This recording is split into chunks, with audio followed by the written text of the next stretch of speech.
డబ్బు, అనారోగ్యం, ఉద్యోగం, వ్యాపారం అప్పులతో బాధపడుతున్నారా? వెంటనే జేకేఆర్ గురువు గారికి కాల్ చేసి అపాయింట్మెంట్ తీసుకోండి. నమస్తే, వెల్కమ్ టు సుమన్ టీవీ. నేను మీ యామ్ని. ప్రస్తుతం మనతో ఉన్నారు ప్రముఖ ఆధ్యాత్మికవేత్త డాక్టర్ అనంతలక్ష్మి గారు ఉన్నారు. అమ్మతో మాట్లాడి మనకున్న సందేహాలను అడిగి తెలుసుకుందాం. నమస్తే అమ్మా. నమస్తే తల్లి.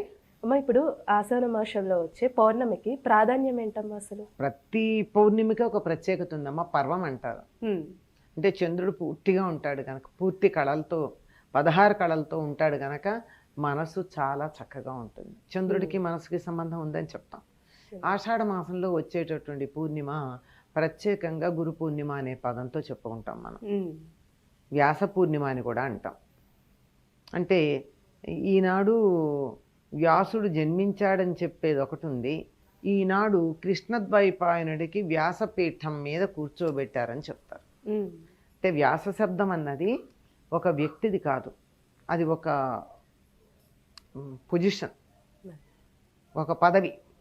ఆ పదవిని ఇచ్చి వ్యాసుడుగా కృష్ణద్వైపాయనుడిని మనం ఈనాడు వ్యాసుడని ఎవరినైతే పిలుస్తున్నామో ఆయనకు ఆ పదవిని ఇచ్చినటువంటి రోజుగా చెప్తారు. వ్యాసుడు సమస్తమైనటువంటి జ్ఞానాన్ని, ప్రస్తుతం మనకున్నటువంటి సమస్తమైన జ్ఞానాన్ని ఇచ్చినటువంటి వాడు.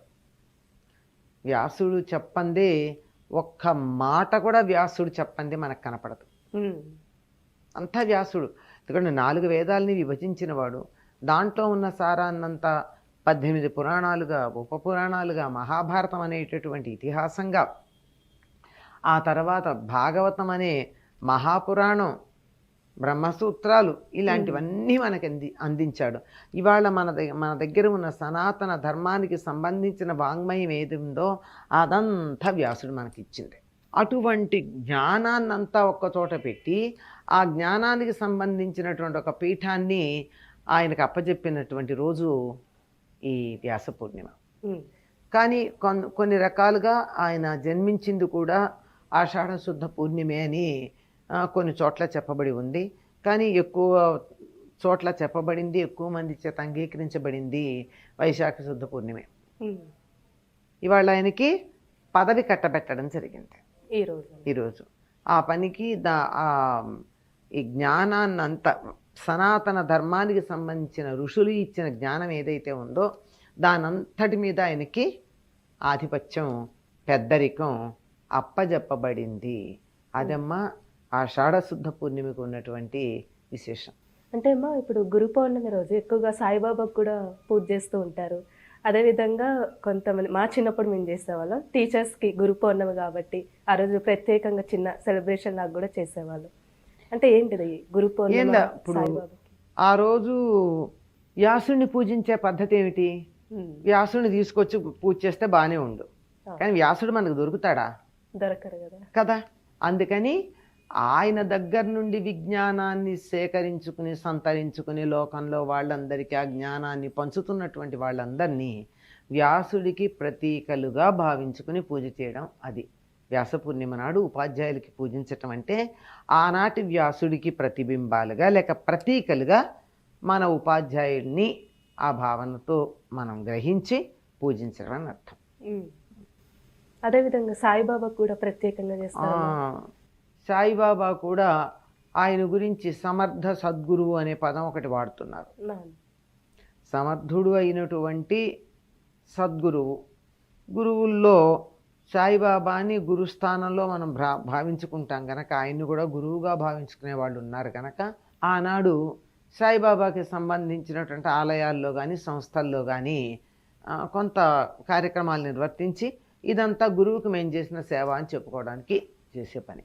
అమ్మ, ఇప్పుడు వ్యాసుడికమ్మ అలా గురుస్థానం ఉండడం గల కారణం ఏంటమ్మా? ఆయన్ని ప్రార్థించుకుంటూ వ్యాసం వశిష్ఠనప్తారం శక్తే పౌత్రమకల్మషం పరాశరాత్మజం వందే సుఖతాతం తపోనిధిమని ఆయన్ని ప్రార్థించుకుంటూ ఆయన వంశ పరంపర చెప్పుకున్నాం. ఆయన ముత్తాత, తాత, తండ్రి, ఫలానా ఆయన ఈయన కొడుకని, ఇలా ఇన్ని విశేషాలు చెప్పుకున్నాక ఇంకా ఈరోజు ఏమని పూజించాలంటే వ్యాసుణ్ణి శంకరం శంకరాచార్యం గోవిందం బాదరాయణం సూత్రభాష్యకృతం వందే భగవంతః పునః.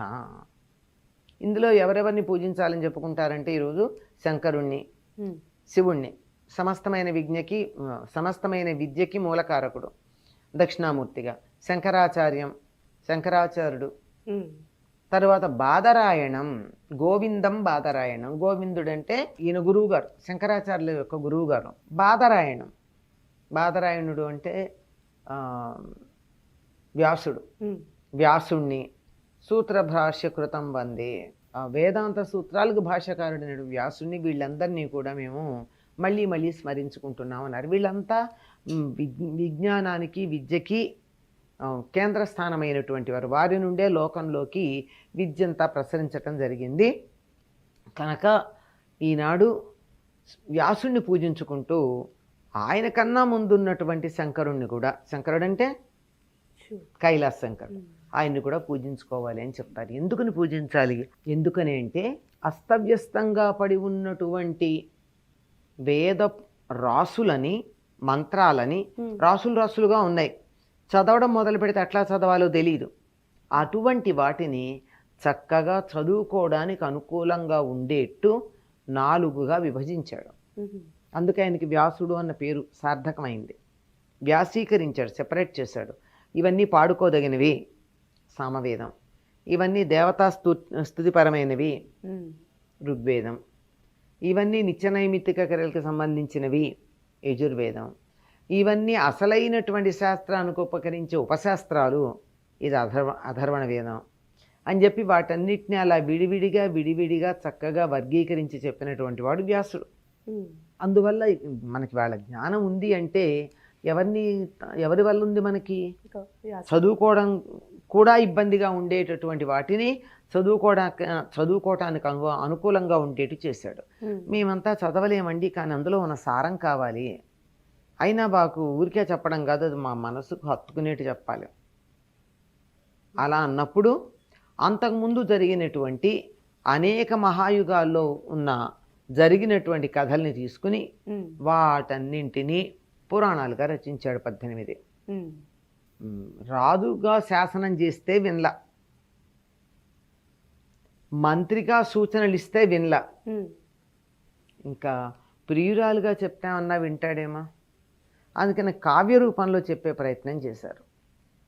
పూర్వం ఈ కావ్యాలన్నీ కూడా చివరికి నీతి ప్రబోధకాలు, ధర్మ ప్రతిపాదకాలుగానే ఉండేవి. ఇప్పుడు కదా విలన్లని హీరోలుగా చేసి మనం మాట్లాడడం, సినిమాలు తీయడం జరుగుతోంది, అంతే కదా. కానీ వాళ్ళు అట్లా కాదు.